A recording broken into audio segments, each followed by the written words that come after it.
If you dream of your motorcycle, if your day isn't complete without some time in the saddle, if all you need is the open road and a full tank of gas, well, you've come to the right place because this is Throttled, and it's starting now. Here's your host, Kevin McKinney. Hey everybody, how is it going? Hope you're doing very well on this Father's Day 2020 in the U.S. So, happy Father's Day, Larry. Thank you. I appreciate that. Yeah, I've had a good Father's Day. Spoke to both of my kids. They wished me a happy Father's Day, and as did my wife. Got a couple of small things for Father's Day for my coffee maker, and so I'm a happy camper. Oh, there we are. I can see our pictures now. So I'm a happy camper. Tom, what did you do for Father's Day? Not a darn thing, and it was a great day. So it was kind of nice. Yeah, talked to my son for a bit.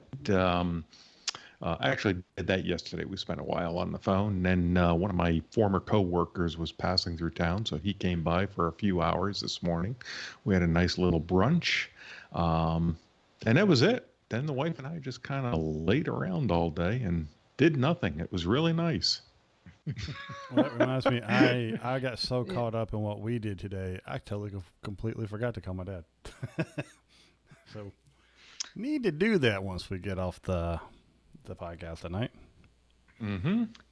So, And what did you do, Kevin? well, we got this fancy trailer. So yesterday I put in the pit bull system for my bike and worked out a way to get my the small TTR 90 I have, get that in the trailer secured down. We went yesterday and bought a bunch of pairs of boots, literally 3 pairs of motorcycle boots, 3 motorcycling jerseys, and some new pairs of gloves since they outgrew the ones that we bought them a while back. And this morning we headed out for day 1 of teaching my kids how to ride. So my two girls, I got there and then realized that in all the chaos of trying to get there early, my boots never made it out of the garage. So my bike, I pulled it out, I rode it around for just a second to kind of scout out the place. And where we went, it's called the Ridge. It's near Springville, Alabama. The Pee Wee area has some sandy bits, and the tire pressure of my tires is a bit on the high side, so that it's slipping around a little bit. And I wasn't.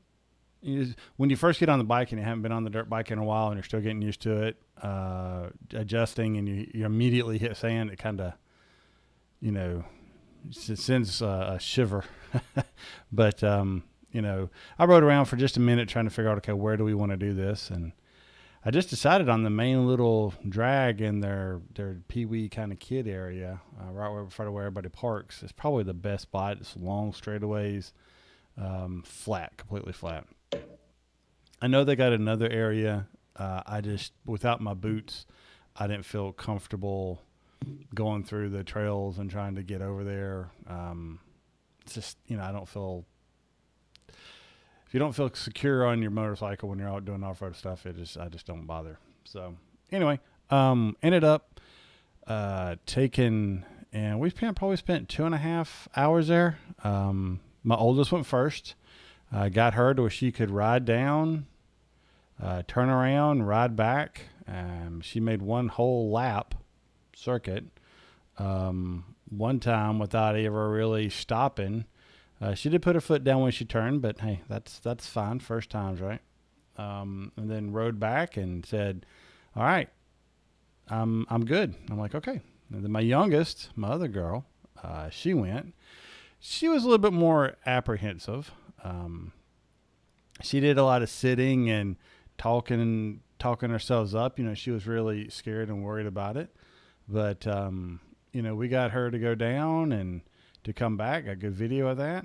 And my son, unfortunately, when he went to get on the bike, it started sprinkling. And he was like, I don't want to do this in the rain. One thing about my son is I don't know if you guys remember, he was in a bad accident a few years ago with a side-by-side. Flipped over, and the side-by-side was resting on his helmet. I don't know if you guys remember that, me talking about that on the show. But he's, since then, before that, he was typical boy, right? Caution to the wind, going all out. Since then, he is very reserved in his risk taking. And if it is not how he wants it to what he's completely 100% comfortable with, I'm out. You know, he's not going to do it at all. And with this, I told him, I was like, look, both the girls fell. Both the girls, you know, one girl had a wheelie, the likes of which I thought she was about to loop it, and somehow TTR 90 cutting the throttle, the front end came back down. And I was actually, you know, a little bit impressed, but, and the other one, you know, had a moment where, you know, the bike was leaning over and she got on the throttle and it started spinning, and I grabbed the bike and everything. So he was a little bit nervous. He saw that. They were fine. Just typical stuff that happens when you're trying to learn a dirt bike. I will say this. I feel like I could have coached them better if they would have had a clutch versus the twist and go, because then you have that, make it as loud as you want to. It's all in this hand. Whereas on this bike, that twist and go, it's immediate, jerky, you know, you can't, it's hard to explain. It's hard to ease into that for them. So, but both girls rode down and back several times. Well, my youngest once really good, once down, once back. She had a lot of short 15-foot things, and then she stopped. And then 15-foot and stopped, which is fine. That's how she's learning. I mean, she's first time out there. She's small for her age, and, you know, barely got her feet down. So, but got them down. And so it was good. You know, brand new boots, stiff as all get out. So the girls did great. And my son, he's eager to go. He'll get a chance to go first the next time we go out, which will probably be 3 weeks, 4 weeks or so, maybe a little bit longer than that. But, you know, we'll get back out there again, and he'll give it a shot, and I'm sure he'll do fine. He'll love it. I mean, he was disappointed he didn't get to go, but he understands. I mean, when it was time to, okay, who wants to go next? He wasn't the one running, I do. So, you know, it's just kind of, you know, he takes his own time getting up to things, but he usually ends up getting it. But that was my riding and my adventure.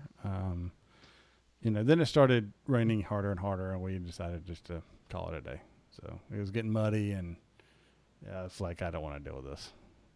Yeah. Well, yeah, that sounds like quite a day. It was, but you know, it's a lot of fun. I mean, my wife, who, you know, did not want motorcycles in the family, did not want me riding when I started riding, really didn't want me getting the kids bikes and stuff like that. You know, to see her when my oldest took off on her own, turned around, and she's like, go, don't stop, go. You know, she's cheering her on, and happy, and everything was an awesome sight. So it was a great Father's Day moment, and there was a lot of those today. So I can't complain. I can't complain at all. Sounds great. What about you? Yeah. So speaking of riding, so Tom, what riding did you do this week? Kind of limited. So I missed last week. I had a class last weekend, so that was just parking lot riding. During the week, a little bit of errands. Probably my fun thing was Thursday night. Not a lot of riding, but I got together with one of my riding groups locally, and we kind of went out. A couple people had an idea of, you know, putting a little course out in the parking lot and doing some maneuvers. So, you know, I haven't done that because with the classes, I'm always doing it on small bikes. So I really haven't spent a lot of time on my bike playing around with it. And it was a blast. So we set up like a quick stop area. They set up some circles at 20 and 40 foot cones, and then U-turns and about a 15 by 5 offset weave. So, Yeah, it was kind of neat. I played around probably 3 runs of about 15 minutes. While my technique was kind of crappy as I think about it, I was able to do several circles back and forth inside a 20-foot circle. So I was kind of proud of that one. That's pretty But good. that was Yeah. about it. So you don't take your bike out to your ranges much and ride around? Well, I always ride to the ranges because I don't have a car, but I don't typically play around on the range other than I'll do at least once each day I'll do the box on the big bike, but that's about it. Usually I take the big bike one day and I take the scooter the next day, and I tell the class, do not disparage scooter riders. Well, you'll be amazed at how quickly, if you really think about it, because you know all the activities by now, and just probably by memorizing them. Hmm. You'd be amazed at how, in just a few minutes, you can run through almost every single exercise. Just if you just do lap after, 3, 4, 5 laps, and the way you weave it in, take the peanut, do this, do that. Yeah. Cutting out things like braking in a curve and lane changes. I used to when even on the Harley ranges, if I get there early and I take my own bike, I usually tool around on my bike, and then tool around on the Harleys to remember how sucky the 500 is. But that and get back used to that. But yeah, it's a lot of fun. Sorry to interrupt. Go Hey, ahead. no, I'm always the first one to admit that U-turns are not my forte, and I usually let the other instructor go and do those. Once in a while, I'll do them, but yeah, at least on the big bike, I was able to get my U-turns down inside of 18 feet, back and forth, just within 2 parking spots. So that was actually pretty good.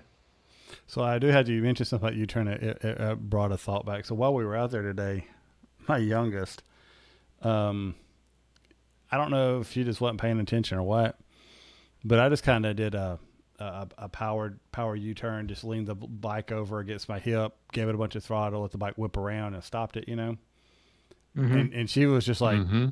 "How? What?" I mean, she just stood there for a second. I was like, "All right, get back on." She was like, "But how did you?" I don't.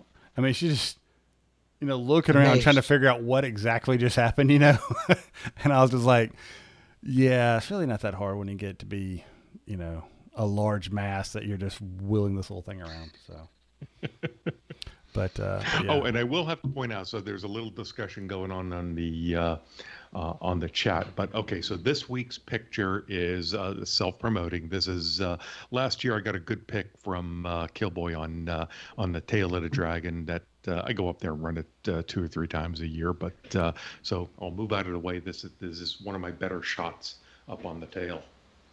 So not bad. Um, We're gonna have to watch your language. You're talking about, taking shots on the tail, man. That's just That could be interpreted the there. wrong way. easy now. Easy. So, did you get a knee down there? I can't quite make it out. He's got it. No, His right no, foot is not at all. dangerously close. Yeah, and actually, after I looked at the picture, it's like, okay, so this is learn from posture. Is that all right? I got somewhat larger feet, and yeah, it's hanging over the peg just a bit, and I'm probably within a few inches of touching it down. And I do that rather than touch down the pegs. I will I could feel my toes every so often when I'm way over on the side. Well, be careful because I learned how to break that happen. Yeah, it's just the edges, but Yeah. Well, and see, I used to do the same thing, right? So ADV bikes, when you lean them over like that, a lot of times well, I do at least. My foot's hanging down, right? Bad foot position. I was actually taking the ADV course, and I kept dragging my feet back and forth. Well, before the end of the first day, like right at the very end of the first day, I realized that the front of my sole of my boot was completely disconnected all the way back to midsole. So like Whoa. when I walked, it was Wow. flop, flop, flop, flop, flop, flop, and it was all from just grinding it. And The boots were old, but they were still in decent shape when I started. And so just be careful. Now it's almost second nature to me to when I lean over like that to pull back to where the balls of my toes are on my peg. So I pull my foot back both sides. And that's what I learned from that pick is that wasn't back far enough, but I got size 13, 14. So, it's there's not much room on the peg for them. Yeah, you do have big feet. For my size, I have small feet, so. All right, so moving right along. Go ahead. Larry, how about you? What did you do this week? Oh, well, thanks for asking, Tom. I actually did do a couple of rides this week. The first one was more practical in nature. I had gotten my bike serviced a couple of weeks ago, but they needed to order the parts for the brakes and air filter. And so I went back last Monday, I think, to get those installed. And I was sitting around waiting for them to install it. And while I was doing that, I was talking to a couple of guys who were having their bikes worked on, local bikers, sport bikers. And we had some pleasant conversations. And then they went to install the air filter, and it turns out that they got the wrong air filter that didn't fit my bike. So, and on my bike, the Versus 650, a 2016, they had to pretty much take apart a lot of the front fairing, take the seat off, and blah blah blah to get to the air filter. So they had to put it all back together again. And Larry froze on us. You still there, Tom? Was that him? Oh, I thought it was me. Yeah. Yep. Larry, you froze on us. I don't know if we've got you back yet.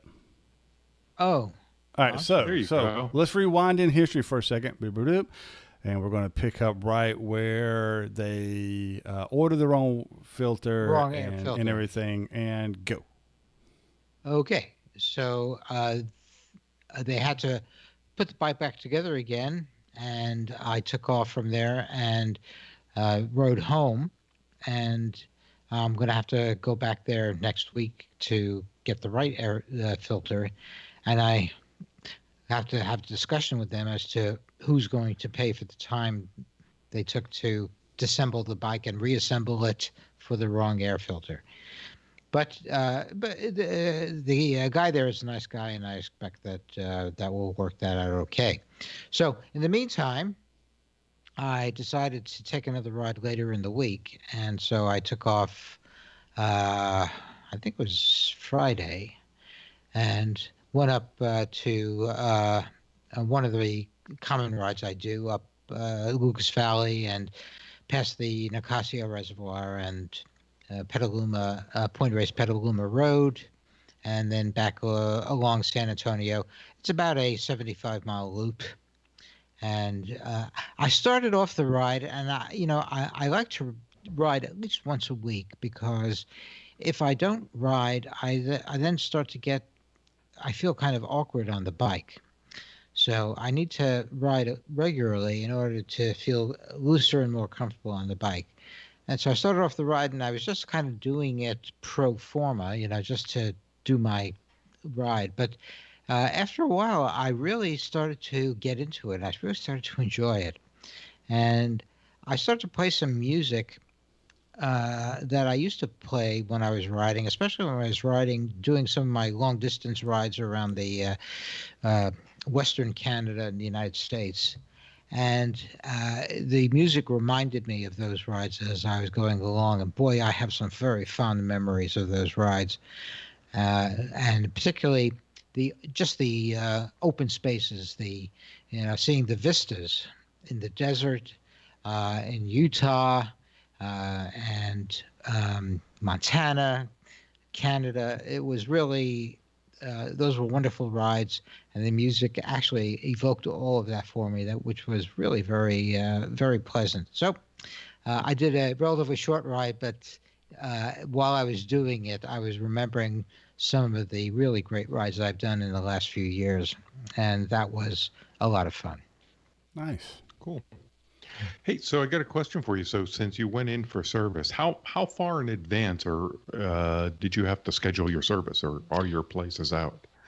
So this guy could take me pretty quickly. I think I called on Friday and I went in on Monday. Oh, wow. Okay. And why I ask is that I just called the local BMW dealership to get a set of tires and do a valve check, because that's the one thing I don't do on the bike. And my soonest appointment is August 5th Holy to get the cow. bike in. Wow. Yeah.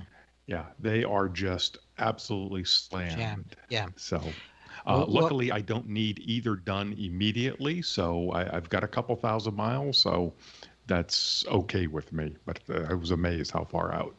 Well, that is, I've in the stuff I've read online, that seems to be the case, that people are trying to get bikes worked on during this kind of respite period, and get them ready for get them ready for riding it, and dealerships are backed up. And if you remember a couple of weeks ago, I mentioned that, one of our local BMW dealerships closed down. So that, we went from 3 in the metro area down to 2. So that definitely had an effect. Yeah, for sure. Yeah, it's interesting because this guy that I went to seemed to be busy, but he's not jammed up. So that's, for me, that's good. Well, cool. Well, let's take a minute, acknowledge our Throttle crew members. If you guys are interested in joining the Throttle crew, there's a simple method to join. Go to the website, throttledpodcast.com, scroll to the bottom, and click on the Patreon logo. That'll get you signed up. There is an announcement to be made about Patreon. Because certain states are starting to want them to charge sales tax on the things that they get rewarded for. We may be cutting out our levels or changing our levels. I don't know, where we're investigating it, and that'll be an impact. And I don't know how that will run long term. However, I doubt many of you that have supported us for a sticker. So anyway, for those of you that have joined, we really do appreciate it. If you watch the show and you get some enjoyment out of it and you like to contribute, we already discussed how to do that. We would greatly appreciate it. Otherwise, we're going to carry on with the show. So make sure I switch back. All right, so topic of discussion. So there's an article that came out that is turmoil and surprises so far in the motorcycle industry in 2020. Gets into some various things. Gentlemen, what do you think about this? Is there something specifically that you think we should pull out of this and discuss? What are your thoughts? Open forum. Yeah, well, I'll take a stab at it. It is an interesting. Thank you, Tom. It is an interesting article, and I think it points out some of the things that are going on during this current period of turmoil and uncertainty. The first point that they talk about is that there's the sales figures from dealerships are kind of mixed the last few months. On the one hand, some sales have been down, other sales have been up. According to the Motorcycle Industry Council, the MIC, as dealers experienced a steep drop and then a rebound, and now there's uneven demand for different kinds of motorcycles.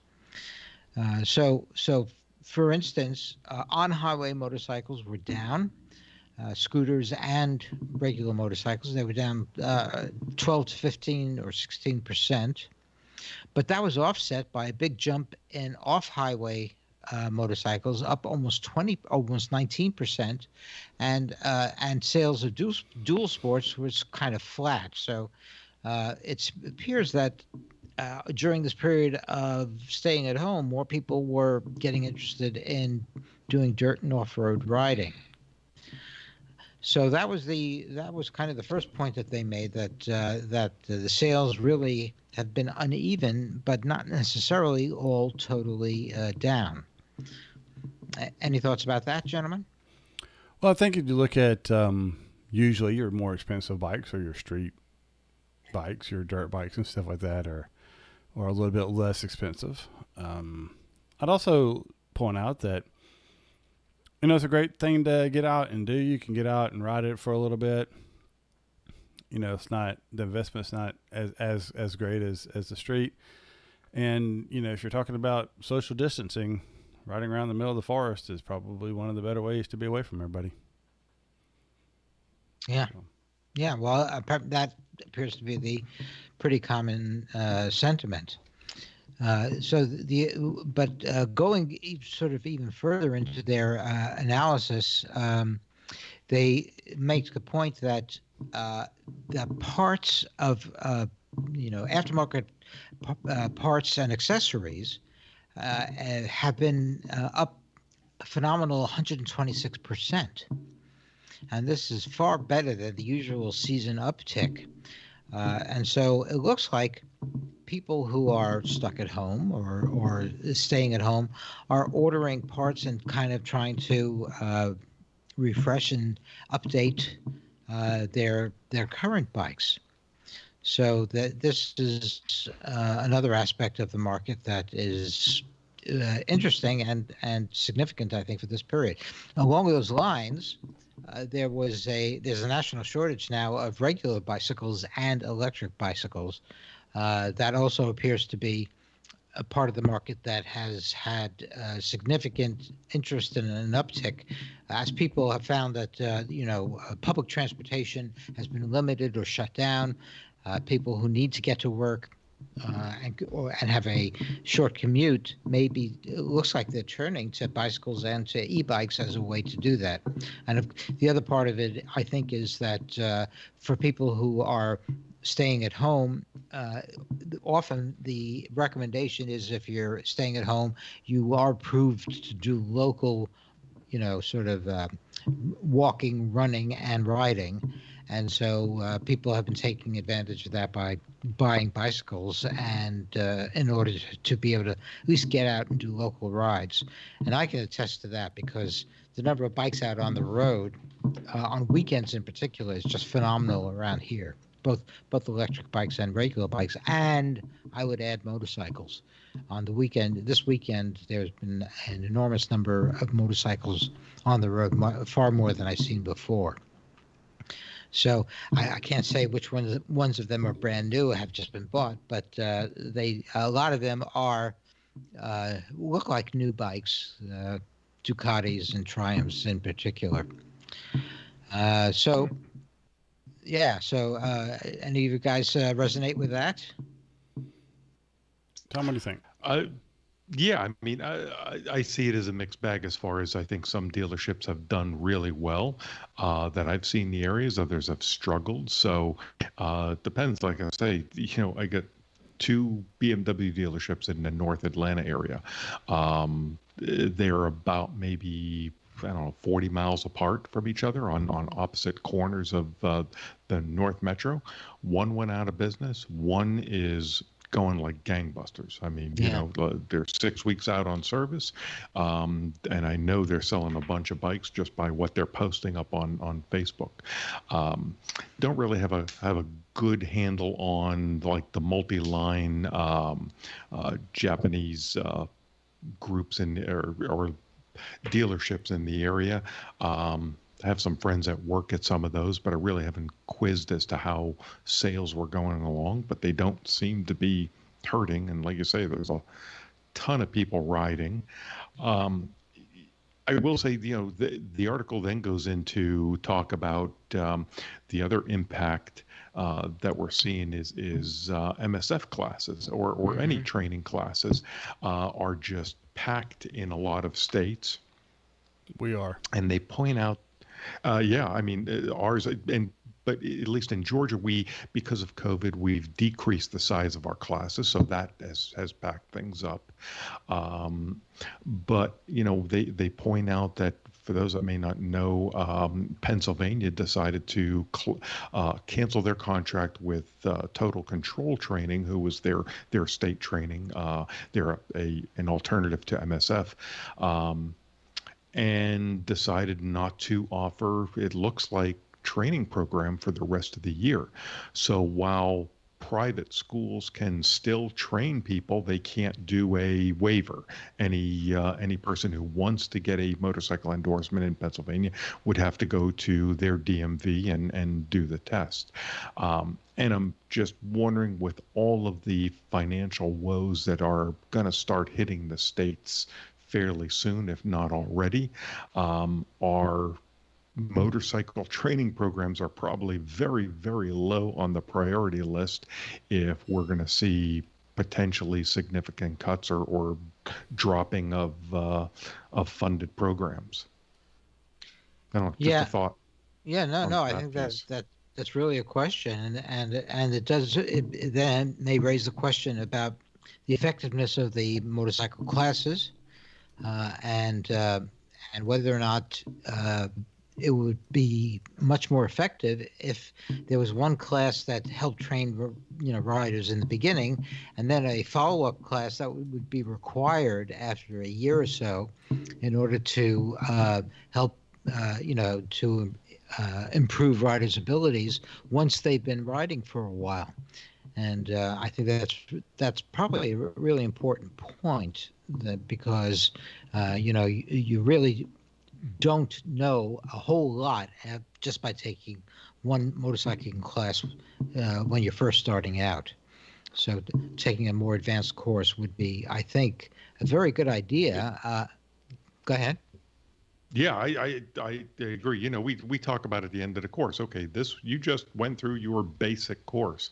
Here's all the other stuff you should be taking. This is the beginning of your journey in the motorcycling world, and take classes. And I emphasize with students several times over a weekend that I do an advanced class every couple of years myself, just to keep up. And should it be done? Should it be mandated?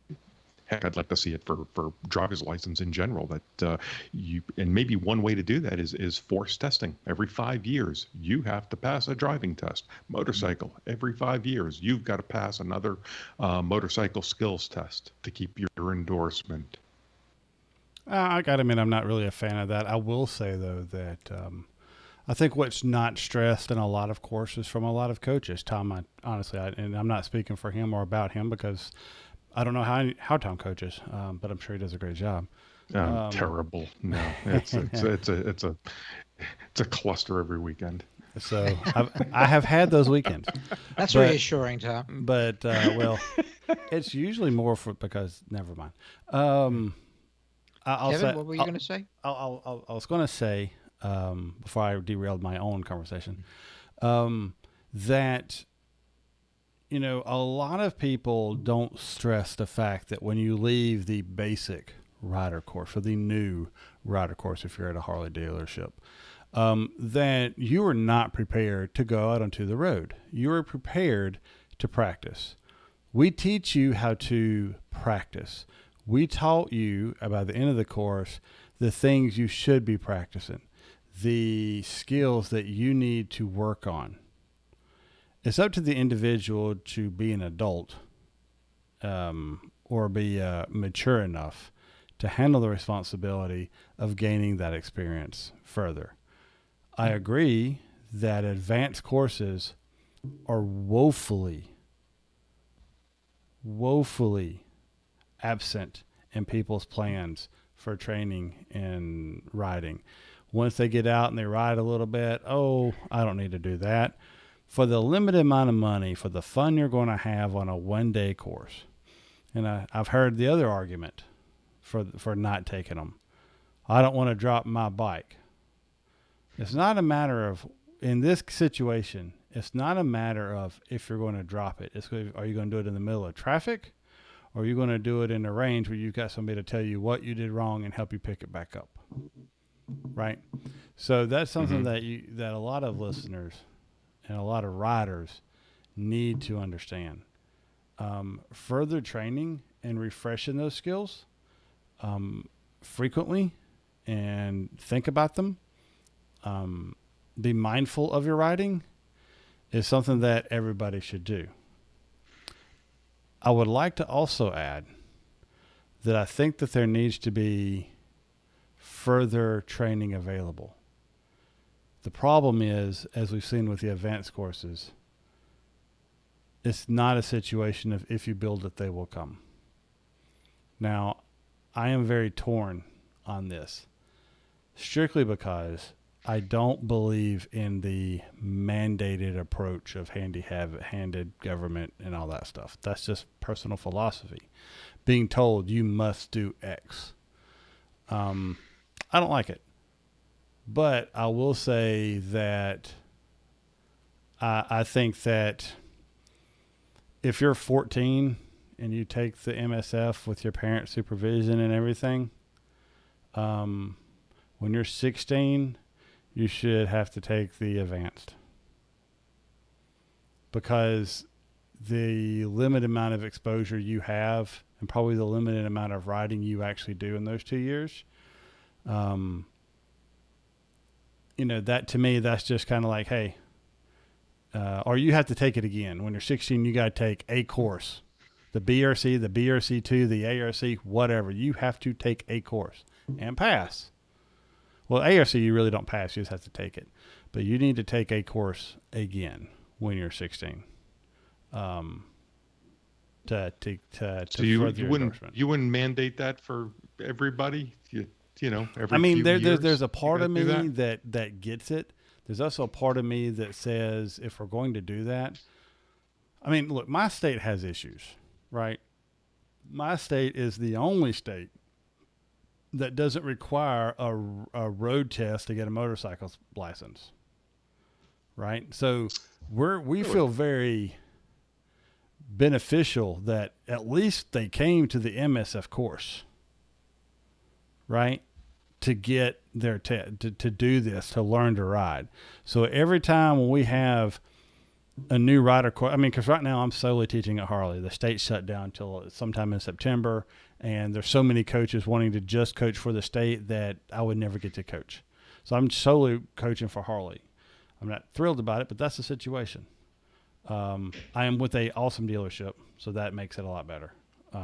But the new rider course, 85 to 90% of them haven't ridden before, and the ones that had, it's been so long that they consider themselves new. Then you get the occasional, I've got to do it because I work at such and such Army base and it's time, and they don't have their own on-base program. And that was close. But they're new riders, and I would love for them to do an advanced course. Harley didn't offer an advanced course. So right now in the state of Alabama, I don't think this year there will even be an advanced course offered. That's the problem with the advanced course issue, because they're very hard to come by. I took an intermediate course a couple of years ago, and it was only one offered for the entire year. Well, and we offer usually 2 to 3 a year. The problem is they always get canceled because they don't have enough students in them to make it happen. If you made it a requirement that people after a year or two of riding had to follow up with a course, then would that be a solution to that? It would, but I would also like to. I mean, there's certain things in that course. While I think it's a ton of fun and it's very beneficial, there's some things I would want to change. Like there's a couple real world scenarios that are in there. One in particular, you pull up, you stop, and then you've got to switch lanes and stop again in a short amount of time. The simulation is you come to a stop, you look in your mirror, there's somebody flying up on you, and you're changing lanes to get around the car in front of you and get out of the path of travel of the car, fixing to rear end the car in front of you. I would like to see more of that. Some of the technical stuff that they do is really cool. There's that one. There's decreased radius braking in turns, and you get into trail braking during the exercises. Those. It would be nice to see them really ramp up like what this course is supposed to be, and I'd like it to be a 2-day course. It's just a 1-day course. I like for it to be a 2-day course, and really the second day step it up a little bit, you know. I would honestly, and I know practically this exists technically in the curriculum of the MSF. I'd like to see more. We're going for a ride and you're coached either via intercom or we're going to ride this road and you're going to get a review of your ride, of your lines, of your braking, of your, real world scenario stuff. Mm-hmm.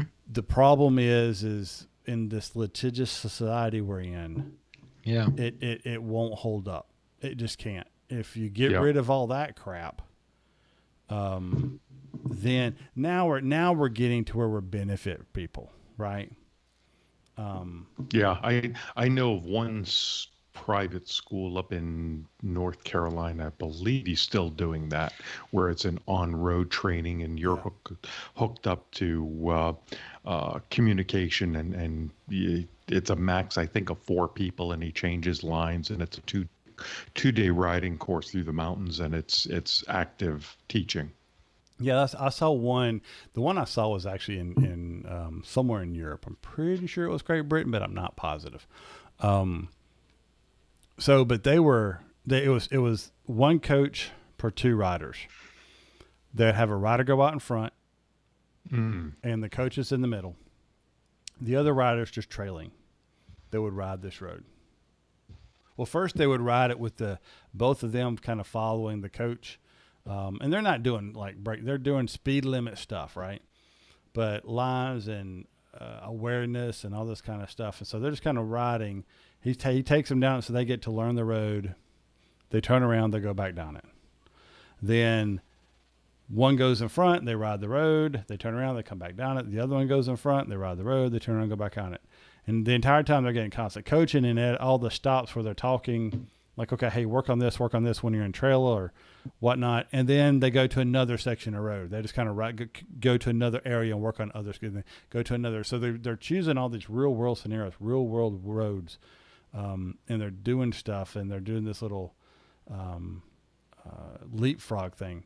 I was like, that's really cool, because just watching the video, they got better. Now, granted, lots of cuts, a whole day of riding compressed in a 10-minute video. The first minute of one person riding to the last minute of one person riding, markedly different.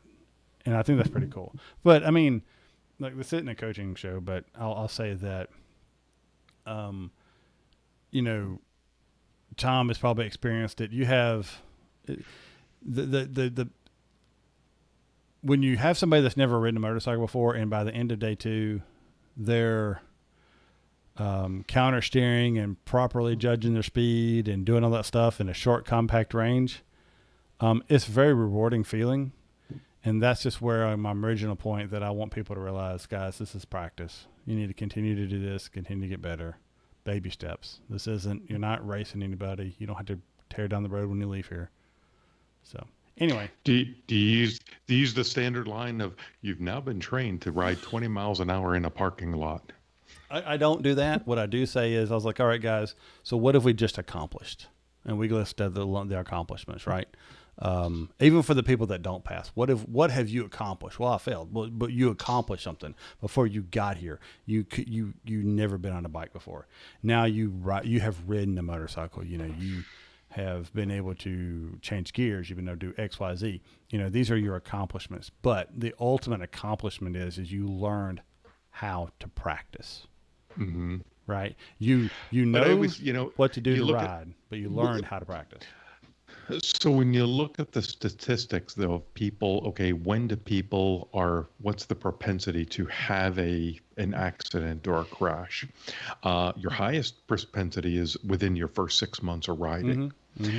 Your next highest is between years 2 and 5 of riding.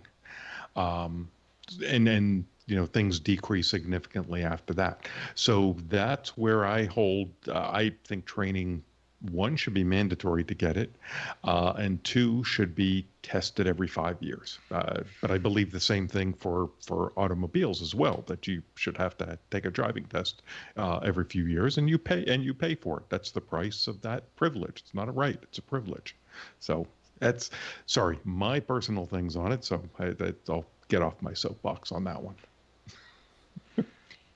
Well, to chime in, I really don't like the idea of testing periodically, but I do recognize, Tom, what you're saying, that it would probably be beneficial, particularly when you get to riders that, or drivers that are like me, over 70 or 65.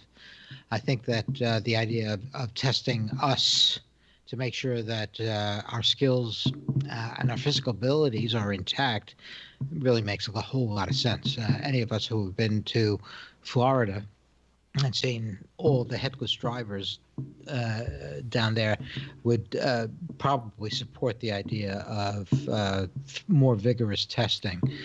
Well, but I think Florida's problem is the roads are all just really straight, and people forget how to turn the steering wheel or the handlebars, and they get lulled in this false sense of security, and they're just kind of putting along because it's just straight. Time just slows down. It's boring. So what got my personal thing on this was that several years ago, my mother lived in Florida and had turned 90 at the time and had to go renew her. She was still driving. Yeah. She at the time she had macular degeneration and really couldn't see worth a damn whatsoever. See, now I got to bleep that. Florida State, the DMV gave her a driver's license and renewed her license for 10 years. It was like, you can't see anything. Yes, you can drive 30 miles an hour to the store because you know exactly how to go. But I was just appalled at that. Yeah. All right. Well, we're 47 minutes into the show. Anyway, we're going onto this one. Yeah. Yeah. We're way down this rabbit hole. Do we want to? Yeah, move along. It does. It has a skeletal frame look. It looks very kind of industrial and kind of post-apocalyptic look on the bike. And the gold version is already sold out, so I'm sorry. Anybody who wants that version is just out of luck. And that sold out very quickly. And apparently now the other versions have sold out as well. So, but you can place an order, and you'll get your bike in time. So, for those of you, but I think it's kind of interesting and fun that a scooter that has generated this much interest and popularity, and again, it shows that there is a healthy demand for bikes, and in this case for scooters. And Tom, I thought in particular you might be disappointed that you couldn't get a hold of this. Yeah, or something different. So it is neat looking. It is very neat looking. Now it loses that key component of a scooter, which is practicality and storage. So there is no practicality and storage to this, but it is. I remember when the prototype of this came out several months ago. I think we may have talked about it.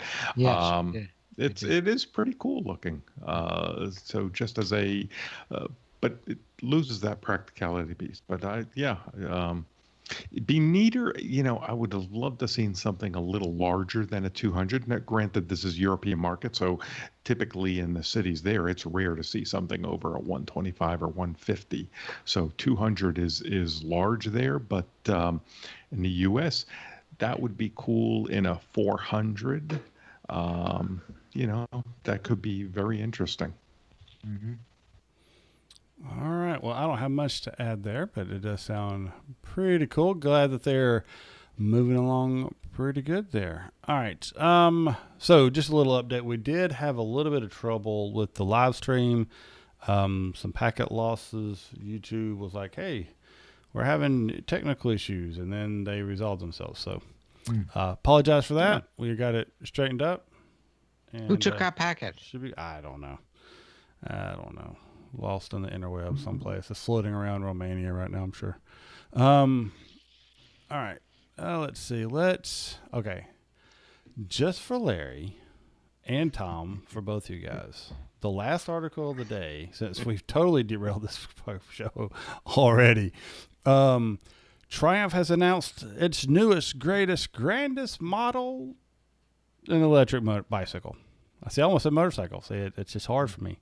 Electric bicycle. Triumph's first e-bike, the Triumph Trekker GT e-bicycle. Okay, so look, e-bicycle, does e-bike mean e-motorcycle? Does e-bike, I'm confused. We need to come up with a naming nomenclature pedals, that works, because e-bike, I don't think necessarily bicycle. Yeah, that the industry's latched on to e-bike meaning bicycle, and it's defined where it has to have pedals. There are quote unquote e-bikes that are now coming out without pedals, but those are, I think, technically motorcycles. So you have to have at least pedals on it. But yeah, the industry is kind of settled on e-bike. Sorry, Kevin. Yeah. That's true. I think I was interested in this because, e-bike sales, as we just talked about a little while ago, have exploded during this period of time.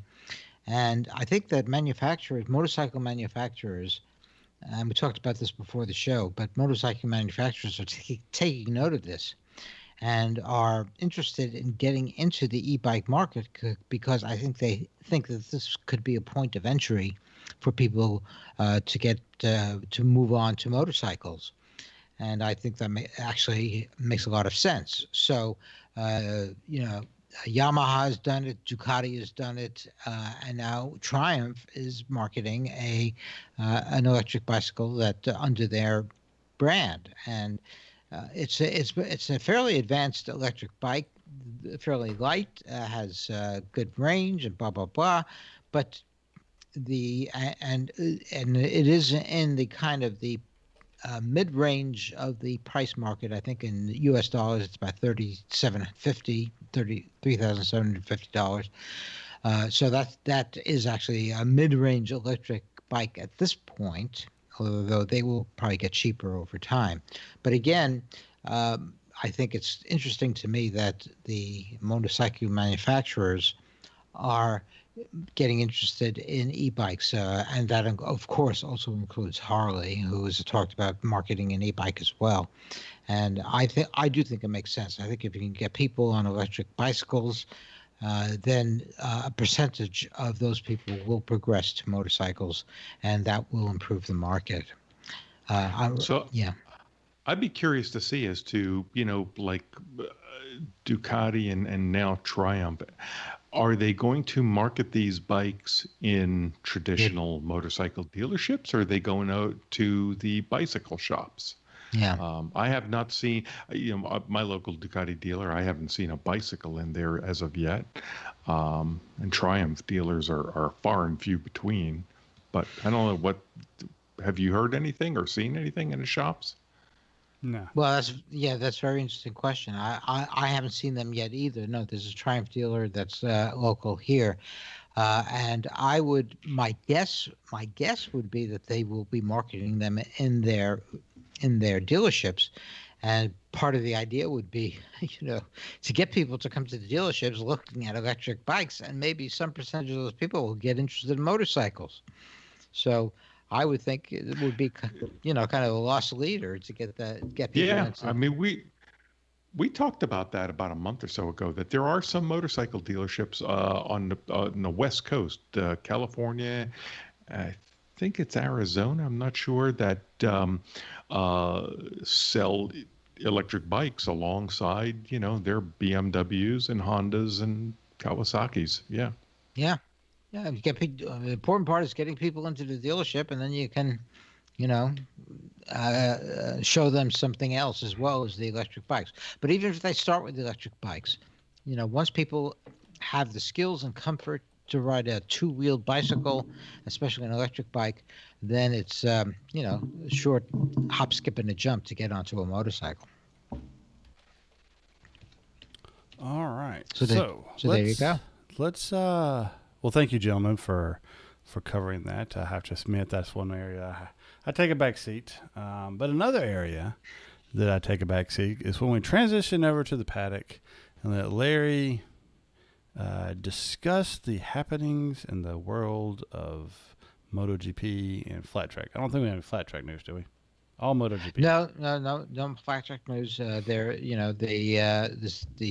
schedule has been posted, and the first race is about 30 days away, and we talked about that before. So, in MotoGP, there is some news, so for one thing, Andrea Iannone finally received his sentence from the FIM. And as you may or may not recall, Andrea was found guilty of using some kind of banned substance. And this is very interesting and curious. They found him guilty of using the banned substance. It was a steroid, and he claimed that he inadvertently imbibed this substance while eating meat, the tainted meat. Now, the FIM commission that administered the sentence agreed that he had inadvertently taken this in, and that they supported the fact that what he said, that he had done it while having a meal, and that it wasn't intentional. Nonetheless, they slapped an 18-month suspension on him, and that really is kind of curious. Why, if they acknowledge the fact that it was inadvertent and it was tainted meat, why they would still suspend him? So he's appealing it, and we'll see what happens with that. In the meantime, he won't be able to ride, certainly not this year, and it will affect some of the races next year as well if this sentence stands. So it's interesting and kind of curious that was the decision, and that's how they rolled on it. But there you go. That's MotoGP. The other piece of interesting kind of gossipy news is that Paul Espargaro, I think I've been mispronouncing his name previously as Espargo, but it's Espargaro, and he has sort of hinted more clearly recently that he is interested in riding for Honda, and that there may be a deal yet in the making. We talked about this before. I thought it was unlikely that there would be a deal with Honda because they already have their riders nailed in, and Alex Marquez being their new rider. And I didn't think that they would want to alienate Marquez by moving Alex to one of the non-factory teams. But it looks more and more likely that may be the case. Paul has mentioned the fact that there are a couple of major teams that are making offers to him, and he feels himself, quote, fortunate that he's able to have these offers on the table.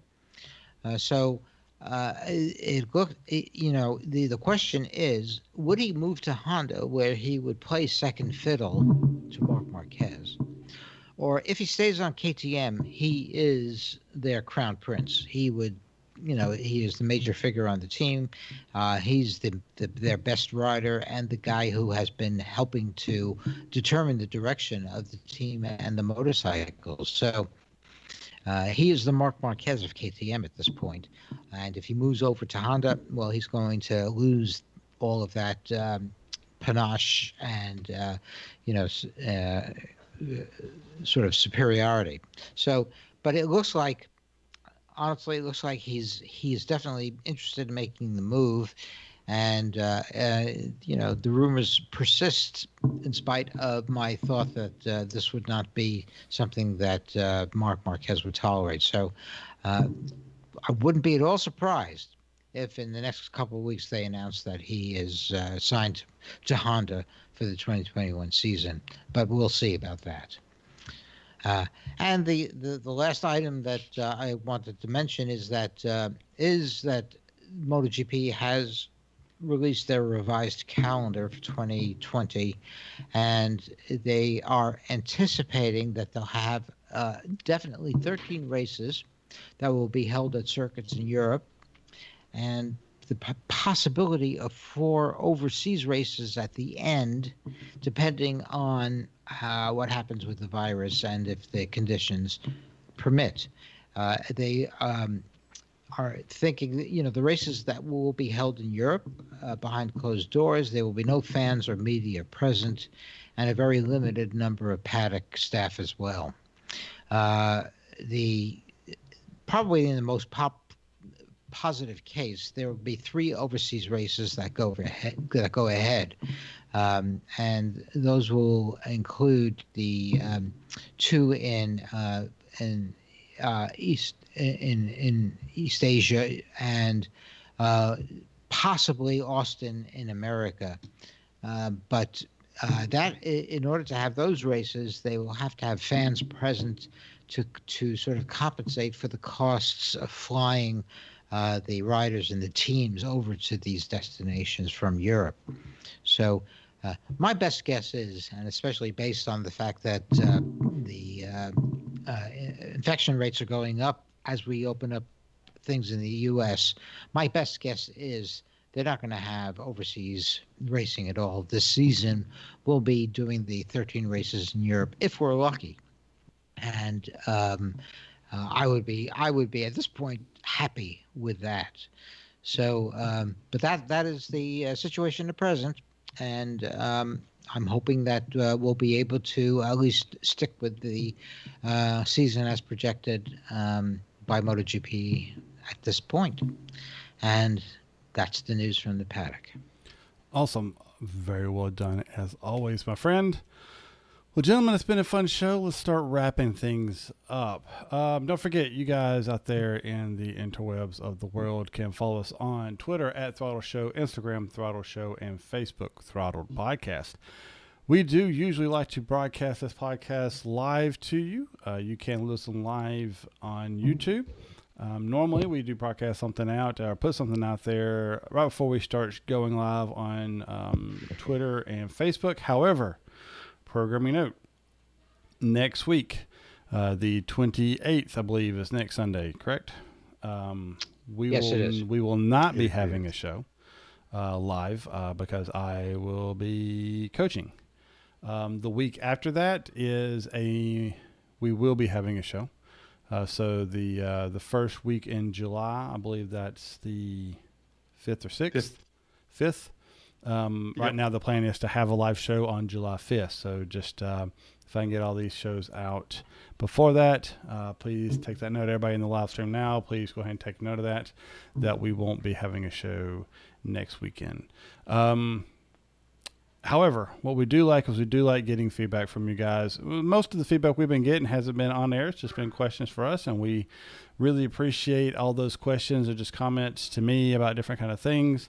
But if you want to reach out to any one of us, you can contact us at feedback at throttledpodcast.com or go to the website throttledpodcast.com. Click on the contact tab, and you can fill that out, and we get it in the same mailbox.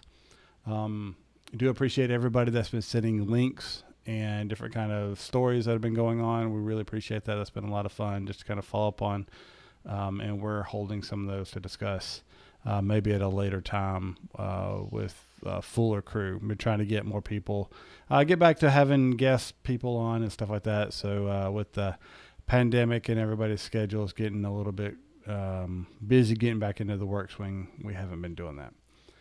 All right. That's all I have. Gentlemen, anything else? Not for me, Tom. No. What do you say? It's about the same. It's been a good evening. Good talk. All right. Well, Tom, you want to sign off first?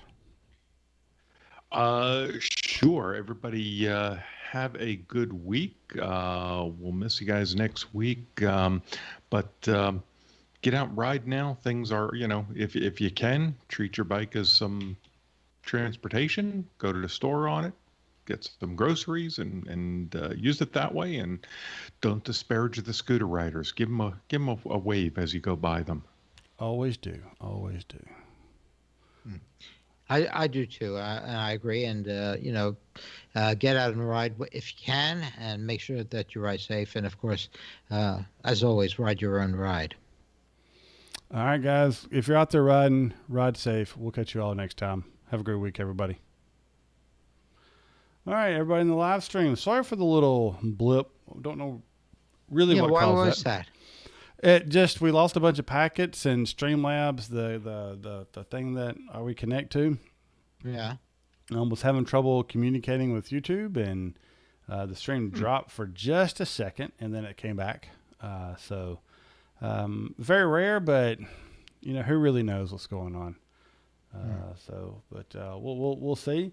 I do know that the next time we broadcast live, I'm supposed to have like 750 megs up and down, or gigs up and down. No megs. Oh yeah. Yeah. So and I'm going to pay less for it. It's kind of awesome. So we'll see how that holds out. It's supposed to conversions start to happen in a few days. So we'll see how that plays out over time. I don't think it's going to make any quality difference for the show, really, because I think most of our issues are just the fact that Larry's a bit away, and it just, doesn't take much to destabilize that stuff from across the country. All right. Well, guys, I hope you guys enjoyed the show. Look some comments. Everybody good. Hey, look, if you really like the show, go to the, once it gets published and everything, give us some likes, give us some thumbs up. If you haven't subscribed, I'm sure all of you have, go ahead and subscribe. But we'll catch you all next time we do a live show. Guys, get out there and ride. Be safe. Stay cool. And we'll talk to you all